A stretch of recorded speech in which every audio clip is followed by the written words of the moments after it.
Bloody Kannur എന്നൊരു പരാമർശം നടത്തുകയുണ്ടായി. എന്താണ് അതുകൊണ്ട് ഉദ്ദേശിച്ചത്? വ്യക്തിപരമായി എന്നെ ആക്ഷേപിക്കുന്നതിന് വേണ്ടി വിവിധ പരാമർശങ്ങൾ അദ്ദേഹം നടത്തിക്കൊണ്ടിരിക്കുന്നുണ്ടായിരുന്നു. പക്ഷേ എങ്ങനെയാണ് ഒരു നാടിനെ, ആ നാട് എന്താണെന്ന് അറിയാത്ത അദ്ദേഹത്തിന് കേരളം എന്താണെന്ന് അറിയാമോ, കണ്ണൂർ എന്താണെന്ന് അറിയാമോ,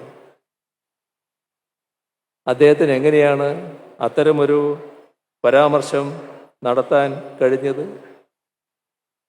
ബ്ലഡി കണ്ണൂര് ആ പരാമർശം നടത്തുമ്പോൾ കണ്ണൂരിനെ കുറിച്ച് അദ്ദേഹം മനസ്സിലാക്കിയ കാര്യങ്ങൾ എന്താണെന്ന് വ്യക്തമാക്കണമല്ലോ. ഇവിടെ ബ്രിട്ടീഷുകാർക്കെതിരെയുള്ള സ്വാതന്ത്ര്യ സമരകാലം, അതിൻ്റെ തുടക്കം നമ്മുടെ നാട് തന്നെ അംഗീകരിക്കുന്ന കാര്യമാണ്.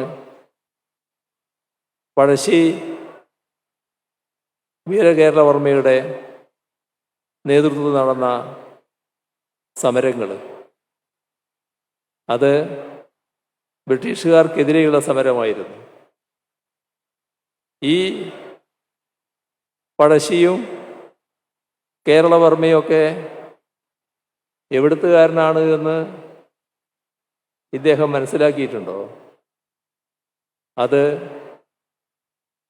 അദ്ദേഹം പറഞ്ഞ ബ്ലഡി കണ്ണൂരിൻ്റെ സന്തതിയായിരുന്നു.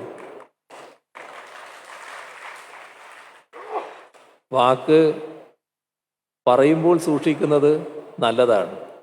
പക്ഷെ അതൊക്കെ വിവേകമുള്ളവർക്ക് മാത്രം ബാധകമായിട്ടുള്ളതാണ്, തനിക്ക് ബാധകമല്ല എന്ന് ഓരോ സന്ദർഭത്തിലും അദ്ദേഹം തെളിയിച്ചുകൊണ്ടിരിക്കുകയാണ്.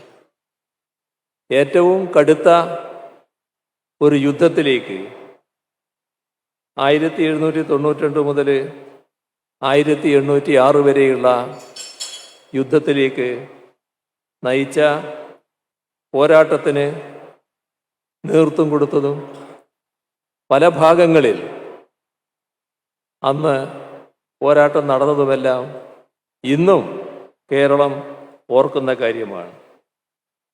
ഇവിടെ നമ്മുടെ രാജ്യത്തിൻ്റെ സ്വാതന്ത്ര്യ സമര പ്രസ്ഥാനം, അതിൻ്റെ ഭാഗമായി 1885 നമ്മുടെ ഇന്ത്യൻ നാഷണൽ കോൺഗ്രസ് സ്ഥാപിതമാകുന്നത്. അതിൻ്റെ മലബാർ ഡിസ്ട്രിക്ട് കമ്മിറ്റി 1908 സ്ഥാപിതമായി. ഡോക്ടർ ആനി ബസന്റ് സ്ഥാപിച്ച ഓൾ ഇന്ത്യ ഹോം റൂൾ ലീഗിൻ്റെ ഒരു ശാഖ കൃഷ്ണമേനോൻ്റെ നേതൃത്വത്തിൽ, ഇദ്ദേഹം പറഞ്ഞ കൃഷ്ണമേനോനെ ആരാണെന്ന് അദ്ദേഹത്തിന് പരിചയപ്പെടുത്തി കൊടുക്കണോ? കൃഷ്ണമേനോൻ്റെ നേതൃത്വത്തിൽ തലശ്ശേരിയിലാണ് പ്രവർത്തിച്ചിരുന്നത്. ആ തലശ്ശേരിയും കണ്ണൂരിലാണ് എന്ന് അദ്ദേഹം പറഞ്ഞ ബ്ലഡി കണ്ണൂരിലാണ് എന്ന് അദ്ദേഹത്തിന് അറിയുമെന്നറിയില്ല.